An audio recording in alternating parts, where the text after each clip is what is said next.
자, 오늘 함께 나눌 하나님의 말씀 출애굽기 2장 1절에서 10절 말씀입니다. 출애굽기 2장 1절에서 10절 말씀이고요. 우리 교독하도록 하겠습니다. 마지막 10절 말씀은 우리 한 목소리로 읽겠습니다. 출애굽기 2장 1절에서 10절 말씀 1절부터 읽겠습니다.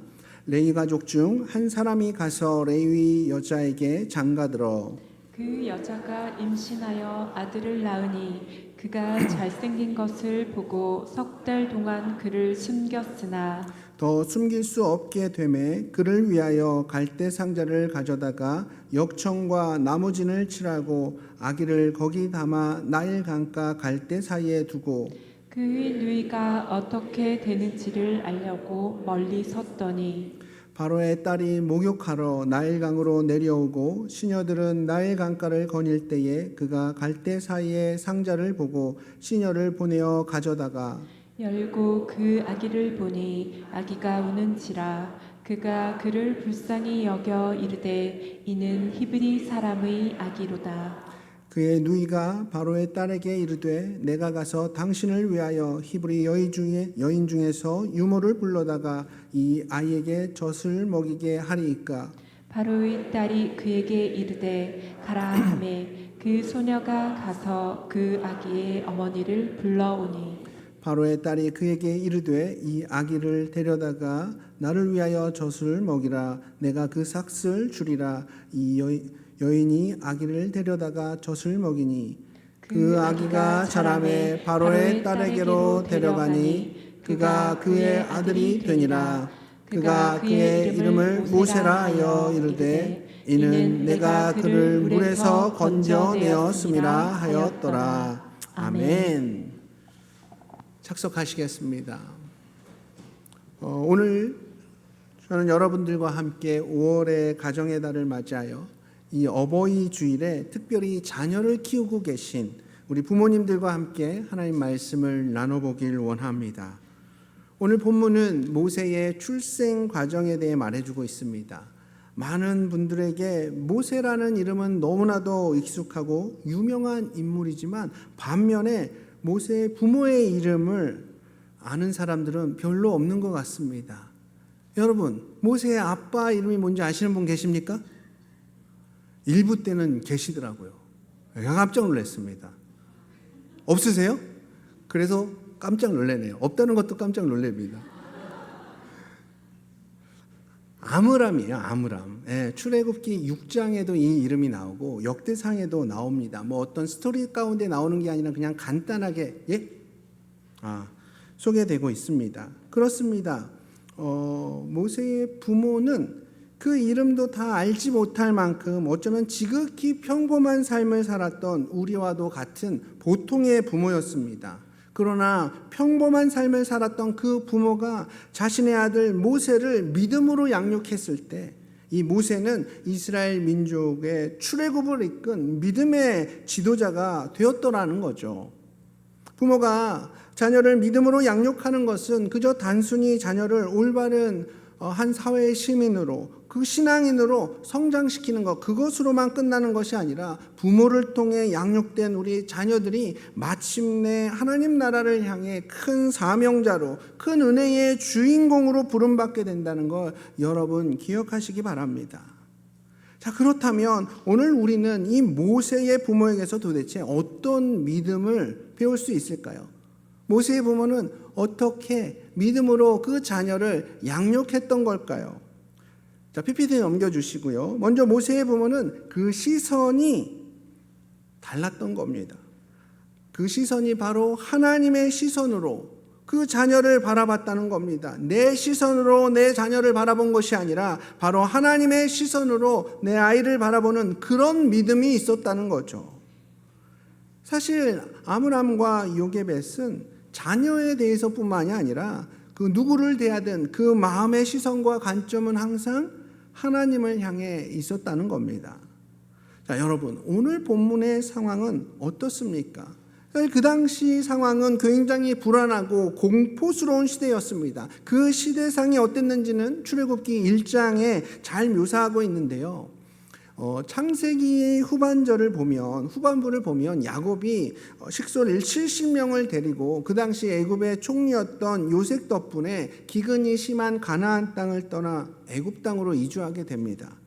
그러나 400년이 지난 이 출애굽기 1장에서는 이 애굽 땅에 요셉을 알지 못하는 새로운 애굽 왕 바로 왕조가 이렇게 등장하게 됩니다. 근데 새롭게 이렇게 세워진 이 왕조는 이스라엘 민족에 대해서 호의적인 게 아니라 오히려 이스라엘 민족을 진멸하려는 그런 음모를 가지고 있었던 겁니다. 왜 이런 음모를 가지게 되었냐면 애굽에서 종살이하던 이스라엘 민족의 수가 자꾸만 늘어나고 있는 거예요. 아니 애굽 땅에 애굽 백성이 아닌 이스라엘 민족의 수가 더 많이 늘어난다면 그건 분명 애굽에게 큰 위험 요소가 될 수 있겠다는 그런 판단이 섰던 거죠. 그때부터 바로 왕은 어떤 정책을 펴느냐? 이스라엘 민족 가운데 아기가 태어날 때 만약 그 아기가 아들이라면 사내이라면 나일강으로 바로 던져버리라는 그런 끔찍한 법령을 선포한 겁니다. 법으로 아예 정해버린 거예요. 이런 공포스러운 시대 속에서 행여나 이스라엘 민족 가운데에 자식을 낳고 싶어하는 젊은이들이 있었겠습니까? 혹시라도 자녀를 낳는다면 여러분 같으면은 아들을 원하시겠습니까? 딸을 원하시겠습니까? 아유 그래도 나는 죽어도 아들 이렇게 말씀하실 분은 안 계시겠죠. 그리고 요즘은 뭐 아들보다는 딸들을 다 선호를 하시더라고요. 저는 아들 둘인데 참 안타까운 삶을 살아가고 있는 것 같습니다. 사춘기가 지나고 또 성인이 되면 또 모르겠지만 지금은 아무튼 암울합니다. 네. 어쨌든 이 시대들의 부모들도요, 아기를 낳게 된다면 아들이 아니라 딸을 원하는 경향이 좀 더 큰 것 같습니다. 근데 진짜 이 시대에는 아들이 나오면 그 집은 초상집 분위기가 되는 겁니다. 이런 암울한 상황 속에서 아므람과 요게벳 사이에 아기가 생긴 거죠. 그리고 드디어 출산 날이 다가왔는데 낳고 보니 아들이었던 겁니다. 그 순간 이 부모는 얼마나 고민이 되었을까요? 그런데 이 고민 앞에 부모는 어떻게 반응합니까? 2절 말씀을 보겠습니다. 아들을 낳게 되자 이 부모들은 어떻게 했는지. 자, 2절 말씀 시작. 그 여자가 임신하여 아들을 낳으니 그가 잘생긴 것을 보고 석 달 동안 그를 숨겼으나. 아멘. 아멘. 모세의 부모는 남자아이면 바로 죽이라는 이 애굽 왕의 명령을 어깁니다. 거역한 거예요. 그리고 몇 달 동안이나요? 3달 동안 아들을 숨긴 겁니다. 근데 여러분 이게 쉽지 않은 결단입니다. 왜냐하면 갓난아이가 울기라도 하면 그 울음소리가 바깥으로 새어나가기라도 하면 큰일 나는 거예요. 이 아이뿐만 아니라 모든 가족들이 몰살될 수도 있는 그런 위험한 상황인 겁니다. 그럼에도 불구하고 아들 한번 살려보겠다고 석 달 동안 목숨 걸고 이 부부는 버텼던 거예요. 어떻게 그럴 수 있었을까요? 아니 왜 그랬던 걸까요? 아니 이 집에 아들이 하나뿐인 것도 아닙니다. 이미 딸도 있었고 아들도 있었어요. 그런데 이 부모는 왜 이 아이를 이렇게까지 지키려고 했을까요? 오늘 본문은 그 이유를 가리켜 뭐라고 말합니까? 바로 그가 잘생긴 것을 보고 잘생긴 얼굴에 힘을 얻어서 석 달 동안 목숨 걸고 이 아들을 지켰다는 겁니다. 근데 이 본문을 조금만 생각해 봐도 사실 이해가 잘 안 가는 본문이에요. 왜냐하면 부모의 눈에 어떤 아들이라도 어떤 딸이라도 갓 태어난 자기의 아이 그 모습을 보고 다 예쁘다고 생각하지 않습니까? 세상에서 제일 귀하고 제일 잘생겼다고 느껴지지 않습니까? 모든 부모가 자기 아기가 제일 예쁘다고 생각하는데 모세만 뭐 유난히 잘생겨서 살려두었다? 이건 이해가 잘 안 가는 거죠. 여기서 모세가 잘생겼다는 이 말은 그저 단순히 외형적인 모습이 미남이었다는 걸 말하는 게 아닌 겁니다. 그러면 도대체 모세가 잘생겼다는 건 무슨 의미일까요? 이것에 대한 해답은 사도행전 7장 20절에서 말해주고 있는데요. 우리 사도행전 7장 20절 말씀 함께 읽겠습니다. 시작. 그때에 모세가 낳는데 하나님 보시기에 아름다운지라 그의 아버지 집에서 석 달 동안 기르리더니. 아멘. 그렇습니다. 모세의 부모가 아이를 바라보며 잘생겼다라고 말한 건 다른 게 아니었습니다. 바로 하나님 보시기에 잘생겼더라는 겁니다. 하나님 보시기에 아름답더라는 거죠. 결국 오늘 본문 가운데 모세의 부모는 부모로서 어떤 인간적인 눈으로 이 아이를 바라본 것이 아니라 아이를 하나님의 눈으로 바라보니까 그냥 이 아이를 죽게 내버려 둘 수가 없더라는 거예요. 왜요? 하나님 보시기에 이렇게 아름다운 아이를, 이렇게 귀한 아이를 어떻게 죽게 내버려 둘 수가 있겠습니까? 하나님이 이렇게 주목하시고 하나님이 이렇게 함께 하시고 하나님이 이렇게 아들을 붙들고 계신다면 어떤 상황 속에서도 누가요? 바로 하나님이 이 아들을 이끄시고 붙드실 것을 모세의 부모는 믿었던 겁니다. 자기를 믿은 게 아니라 내 자식 한번 잘 키워보겠다며 두 팔 걷어붙인 그 부모의 힘을 믿은 게 아니라 부모의 재력과 인맥을 믿은 게 아니라 이 가정 가운데 자녀를 보내주신 하나님을 믿었고 바로 하나님의 시선으로 이 아들을 바라보았기에 이런 공포스러운 상황 속에서도 모세의 부모는 바로왕의 명령을 거부할 수가 있었던 거예요. 사실 요즘의 젊은 부부들은 결혼을 했음에도 불구하고 아이를 잘 낳지 않으려고 합니다. 이런 부부들은 흔히 딩크족이라고 이렇게 얘기를 해요. 부부가 맞벌이를 하면서 자녀를 낳지 않는 그런 부부를 가리키는 신종어입니다. 딩크족. 지난번 정부 조사에 의하면 신혼부부의 30%, 3분의 1이 딩크족이라고 하더라고요. 뿐만 아니라 그냥 자녀는 한 명만 낳으려는 그런 가정도 꽤 많습니다. 요즘 들어 왜 이런 현상이 두드러지고 있냐? 도저히 아이를 키울 수 있는 여건이 되지 않는다고 부모들이 생각하기 때문이죠. 단순히 국가에서 정책적으로 어떤 정책을 펴고 돈을 제공해 준다고 해서 아이를 낳을 수는 없는 겁니다. 아이를 키우는 데는 그보다 훨씬 더 많은 돈과 노력이 들어가거든요. 그렇게 많은 젊은이들의 마음 가운데 아이를 키우는 건 너무 어렵다는 그런 생각이 그 마음속에 꽉 차 있는 겁니다. 마치 바로의 위협 속에서 자식을 낳고 키우기가 너무 어렵다고 느꼈던 그 시대의 젊은이들처럼 지금 젊은 세대의 마음 가운데도 이런 낙심의 마음이 얼마나 많은지 모릅니다. 왜 그럴까요? 내 자식, 내 스스로가 다 키운다고 생각하기 때문에 그런 겁니다. 내가 돈이 없으면 자식 키울 수 없다는 그 절망감 때문에 두려운 겁니다. 그럼 이렇게 말하겠죠. 아니, 내 자식 내가 키우지 그럼 누가 키웁니까? 누가 대신 키워줍니까? 내 자식 키우는데 돈 없으면 어떻게 키웁니까? 그러나 여러분, 만약 우리가 내 관점이 아닌, 내 시선이 아닌, 아빠의 눈이 아닌, 엄마의 눈이 아닌 우리 가정에 이 자녀를 품게 하신 하나님의 눈으로 그 모든 상황을 바라볼 수만 있다면 우리 안에 있는 그런 절망감과 두려움은 사라질 것입니다. 하나님 보시기에 아름다운 이 아이를 누가 책임져 주신다는 거예요? 바로 하나님이 다 책임져 주신다는 겁니다. 여러분, 지금 우리 가정을 이룬 이 부부는 각자의 인생 속에서 각자의 계획 속에 만나 서로 사랑해서 결국 부부가 된 것처럼 보이지만 사실은 뭐예요? 이거 우리 생각이에요. 사실은 뭐냐면 그 모든 것 이면에는 하나님의 계획하심과 인도하심이 있었기 때문입니다. 그래서 성경은 부부에 대해서 하나님이 짝지어준 것이기에 나눌 수 없다고 말하는 거예요. 마찬가지입니다. 우리 가정에 선물로 주신 이 자녀 역시 여러분은 누구의 시선으로 바라보시겠습니까? 바로 우리에게 자녀를 보내주시고 또 키워주실 하나님의 시선으로만 바라볼 수 있다면 우리는 자녀에 대해서 우리 자녀를 바라보시는 그 하나님의 관점, 하나님 보시기에 너무나도 아름다운 너무 귀한 우리의 기업이 될 것입니다. 우리의 자녀는 또한 놀라운 하나님의 비전을 이뤄갈 그런 귀한 도구가 될 것입니다. 이런 기대감으로 우리의 심령들이 채워질 것이에요. 이 한 주간 여러분들의 자녀뿐만 아니라 여러분들의 가족 구성원 모두를 바라보는 여러분들의 시선이 나의 시선, 세상의 시선이 아니라 바로 하나님의 시선으로 바라보는 역사가 일어나길 주님의 이름으로 축복합니다.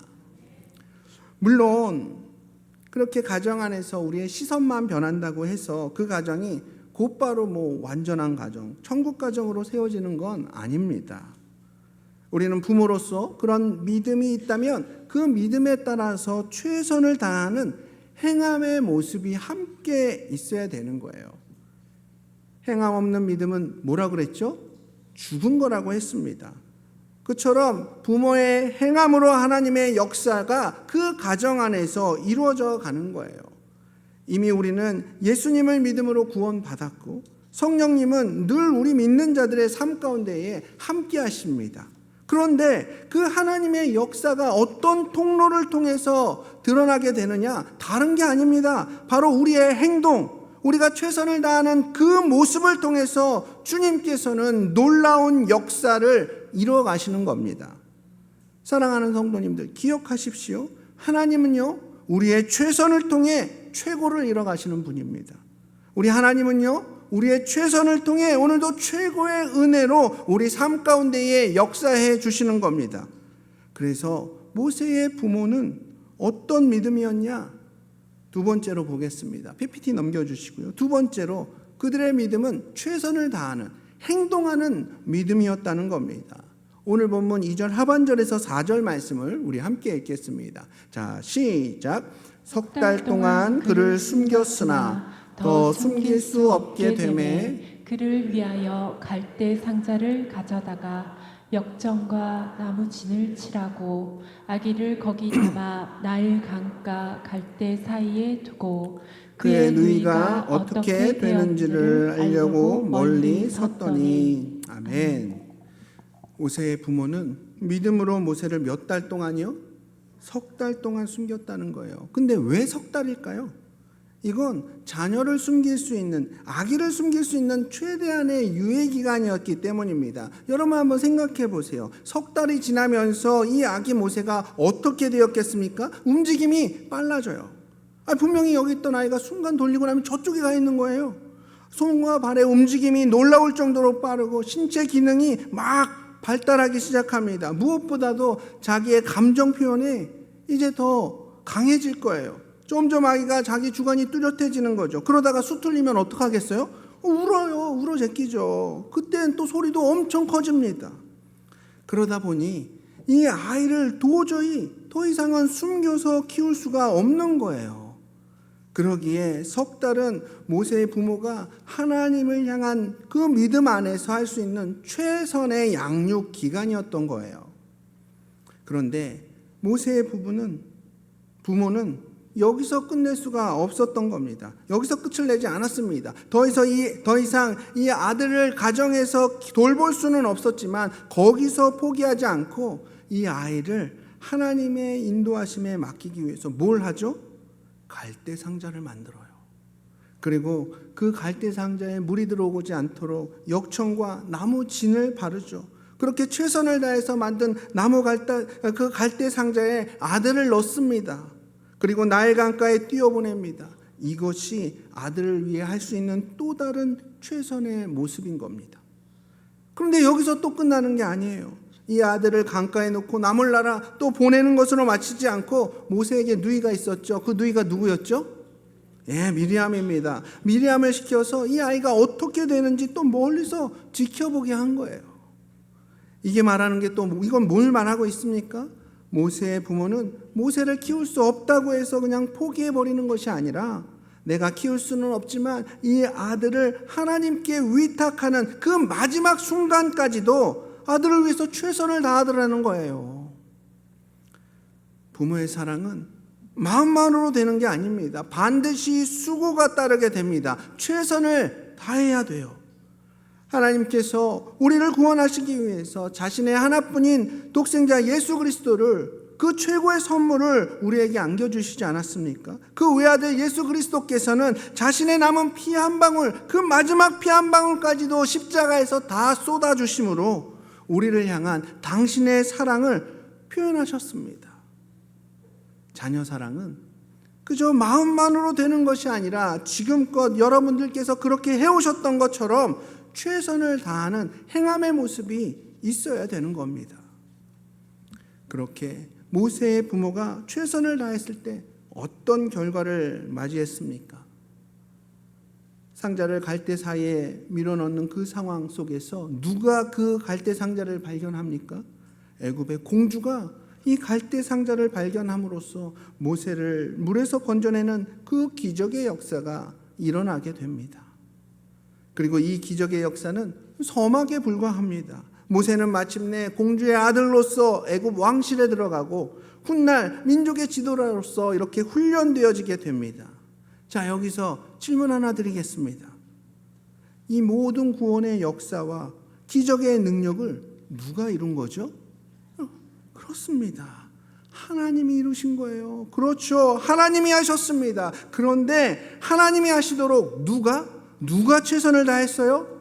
석 달 동안 목숨 걸고 아들을 지키고 갈대 상자를 만들고 모세의 누나까지도 준비시켰던, 결코 포기함을 모르는 모세의 부모의 이 최선의 믿음, 이 최선의 모습을 하나님이 붙드셨습니다. 우리의 최선의 노력을 바로 하나님께서 사용하시는 겁니다. 그래서 우리의 너무나도 미약한 최선이지만 너무 보잘것없는 보리떡 5개와 물고기 2마리, 그 오병이어와 같은 우리의 최선이 누구의 손에요?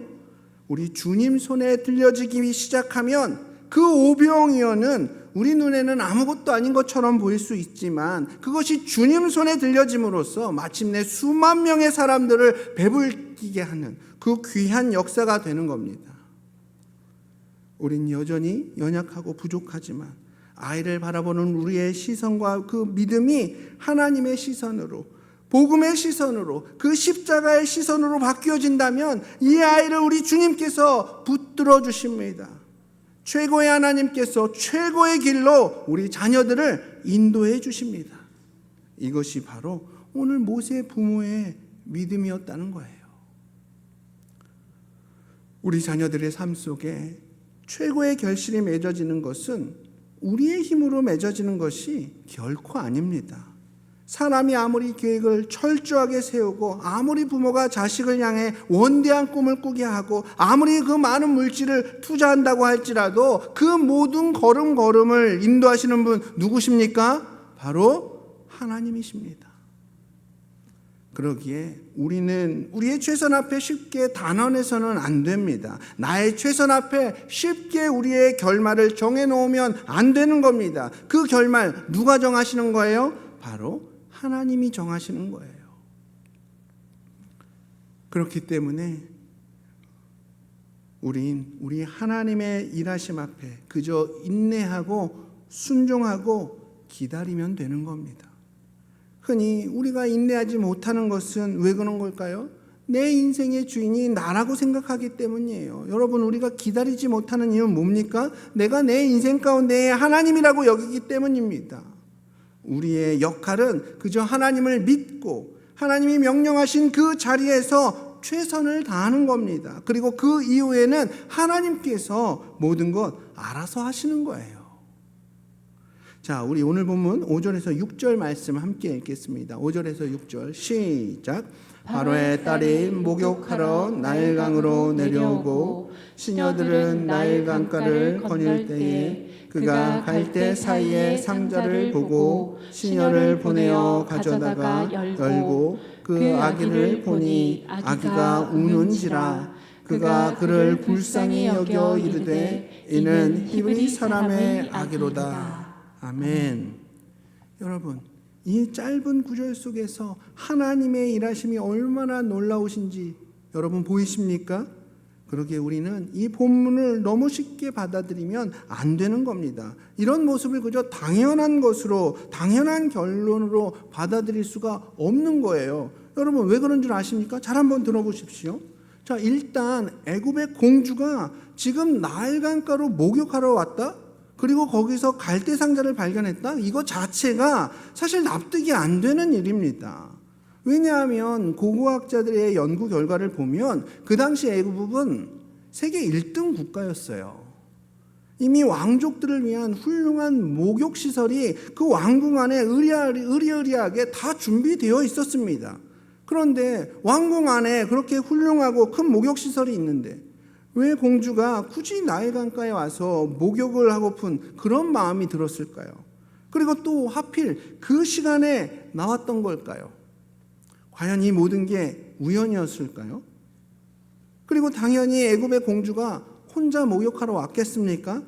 많은 시녀들이 함께 왔겠죠. 그렇게 그 많은 시녀들의 눈에 이 갈대 상자가 보이지 않고 유독 누구에게? 공주의 눈에 이 갈대 상자가 보였던 겁니다. 이거 뭘 말하는 거예요? 하나님이 시녀들의 눈은 가린 거예요. 만약 이 시녀들 중에 한 사람이 먼저 이 갈대 상자를 열었다면, 그 안에 이스라엘 노예의 그 아들을 발견했다면 어떻게 하겠습니까? 그 자리에서 나일 강가에 던졌겠죠. 왜냐하면 그게 법이었으니까요. 그뿐이 아니죠. 더 놀라운 건 이 모든 상황을 지켜보다가 한 여자아이, 누구예요? 모세의 누이 미리암입니다. 미리암이 우연을 가장한 듯 공주에게 접근을 합니다. 그리고 이 아이를 위한 유모를 추천하죠. 그러면서 누구를 추천해요? 자기의 엄마를 추천합니다. 모세의 친엄마를 유모로 추천하는 거예요. 아니, 사실 애굽 궁중에도 얼마나 많은 유모들이 있었겠습니까? 그럼에도 불구하고 공주는 이 아이가 추천한 유모를 선택하는 거예요. 이 아이를 어떻게 알고요? 처음, 생면부지인데 처음 본 아이가 추천한 유모를 선택했다니까요. 그 덕분에 모세는 공주로부터 싹쓸 받는 그 부모에 의해서 믿음으로 양육되어집니다. 떳떳하게 또 아이들을 양육할 수가 있었던 겁니다. 이 모든 것이 그저 우연이라고 하기에는 어느 것 하나 빠질 수 없는 퍼즐의 한 조각들 아니겠습니까? 누가 이 상황을 이뤄가고 계시는 거예요? 바로 하나님이 이뤄가고 계시는 거예요. 모세는 그저 갈대 상자에 들어누워 운전대도 없이 어디론가 점점 흘러가는 것처럼 보입니다. 사실 그러나 그 운전대는 누가 붙잡고 계신 거예요? 하나님이 붙잡고 계셨습니다. 근데 여러분, 여기서 진짜 신기한 게 뭔 줄 아십니까? 모세가 들어있던 이 갈대 상자, 이 갈대 상자는 히브리어로 뭐라고 얘기를 하냐면 테바라고 합니다. 테바를 갈대 상자로 번역을 한 거예요. 그런데 이 테바라는 히브리어 단어가 성경에 딱 2번 나옵니다. 이 갈대 상자를 테바로 했고 또 무엇을 테바로 번역할까요? 이거 아시더라고요. 일부 예배 때 한 성도님이 깜짝 놀랐습니다. 노아의 방주를 또 테바라고 해요. 그래서 이 테바는 2가지로 번역이 되는데, 하나는 갈대 상자, 또 하나는 노아의 방주. 노아의 방주 역시 어떻습니까? 운전할 수 있는 핸들이나 방향을 정하는 그 키가 없었습니다. 운전자 없는 배였어요. 노아와 가족들과 짐승들은 그 대홍수 속에서 자신들의 어떤 계획대로 움직이고 있는 것이 아니라 그저 배 안에서 어디론가 정처 없이 가고 있는 것처럼 보입니다. 어디로 갈지도 모르는 채 그저 배 안에 머물러 있었던 것처럼 보입니다. 그런데 노아의 방주 누가 이끄세요? 이 방주 누가 인도하세요? 바로 하나님이 이끌고 계셨습니다. 하나님이 방주를 이끌어 주셨던 것처럼 오늘 본문 가운데의 이 테바, 갈대 상자도 마찬가지인 거죠. 마치 모세의 부모가 갈대 상자를 준비한 것처럼 보이지만, 부모가 최선을 다한 것 같지만, 이 모든 최선 속에 누가요? 바로 하나님이 이 모든 것을 주관하고 인도해 주신다는 겁니다. 그렇다면 부모인 우리가 무엇을 할 수 있을까요? 그렇습니다. 우리는 최선을 다하되 지금까지 사랑하는 자녀를 위해서 최선을 다해 물신양면으로 믿음으로 이 아이를 키웠던 것처럼 마지막까지 최선을 다하되 그 모든 것을 이끄시는 분은 바로 우리 하나님이시라는 것을 고백하는 겁니다. 결국 우리는 시편 37편 5절 말씀을 꼭 기억해야 합니다. 우리 시편 37편 5절 말씀 한번 읽어보실까요? 자, 시작. 내 길을 여호와께 맡겨라. 한 번 더요. 시작. 내 길을 여호와께 맡기라. 아멘. 그렇습니다. 내 길을 주님께 맡겨야 합니다. 내 자녀를 여호와께 맡겨야 합니다. 내 교회를 여호와께 맡겨야 합니다. 그렇게 주님 의지하면 주님께서 이루시고 주님께서 책임져 주시는 거예요. 그렇습니다.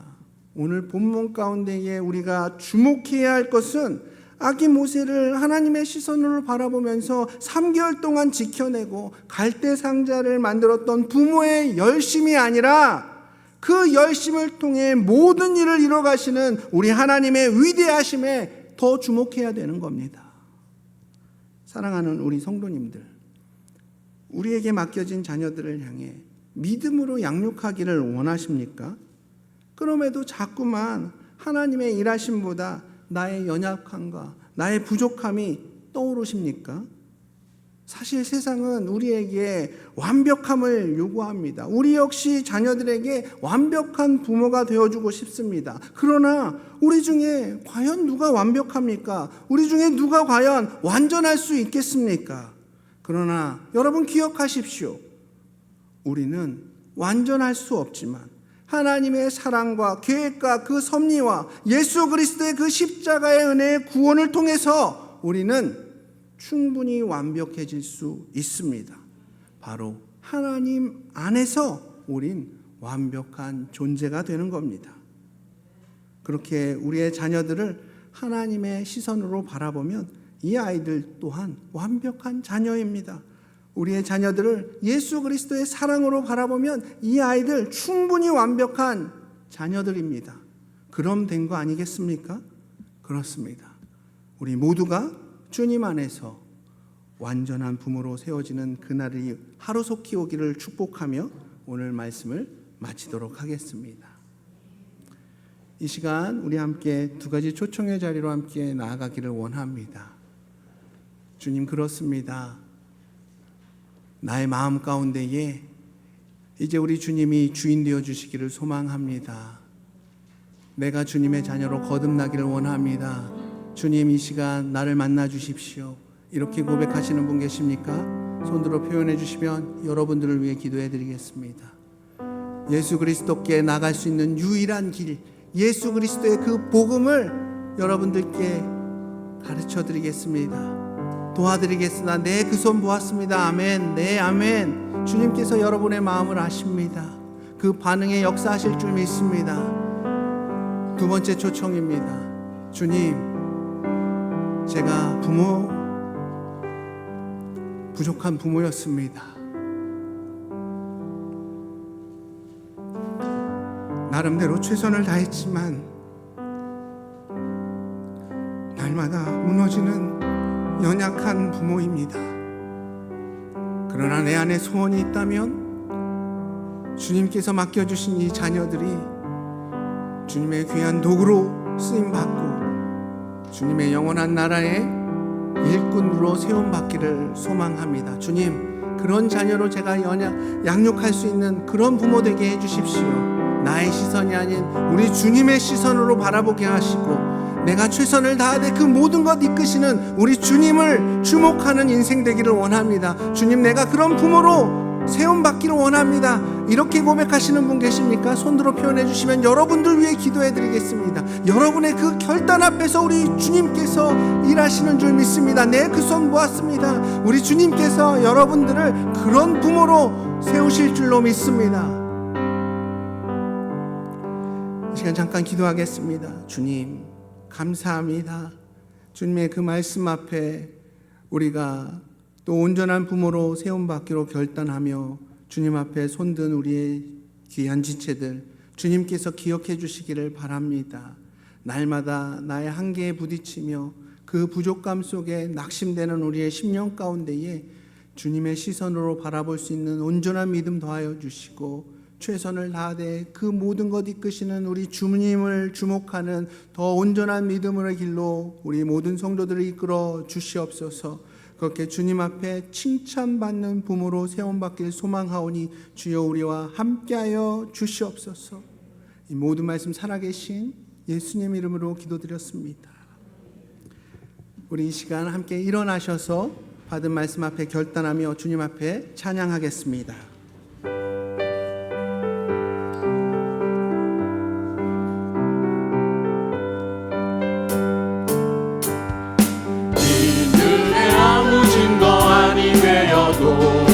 믿음만을 가지고 선을 걸으며 이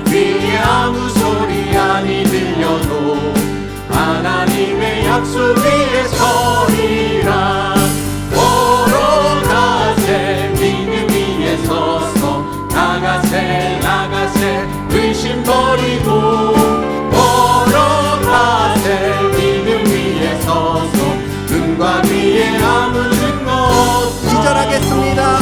네 눈에 보기에는 어떠하든지 이미 얻은 증거대로 늘 믿으며 네 마음에 의심 없이 살아갈 때에 우리 소원 주 안에서 이루리.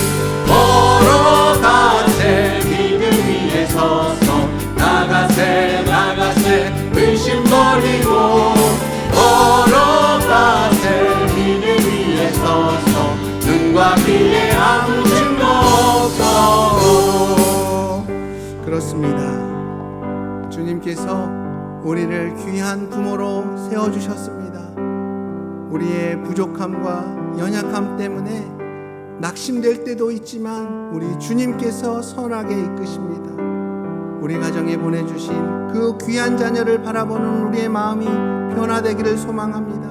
나의 시선이 세상의 시선이 아닌 우리 하나님의 시선으로 바라보게 하시고 그 자녀의 인생을 주관하시고 가장 선한 길로 이끄시는 우리 하나님의 섭리에 주목하는 인생 되기를 소망합니다. 우리 이 시간 주님 앞에 기도하며 나아가겠습니다. 주님, 우리의 마음이 주님 앞에 확정되었습니다. 우리 자녀들을 귀한 자녀로 여기게 하시고 우리가 이 자녀들을 바라볼 때에 내 심령이 뜨거워지기를 소망합니다. 나의 시선으로 바라보며 평가하고 판단하는 것이 아니라 우리 하나님의 시선으로 바라보며 이 귀한 아이들을 또 우리 심령 가운데에 새기기를 소망합니다. 주님, 그리고 이 아이들을 위해 최선을 다하는 우리의 모습 가운데에 우리의 행함이 끝이 아니라 그 모든 것 이끄시는 우리 주님을 바라보며 우리 주님께 이 아이들의 인생을 의탁하는 믿음의 부모로서 우리 한 사람 한 사람을 세워주시옵소서.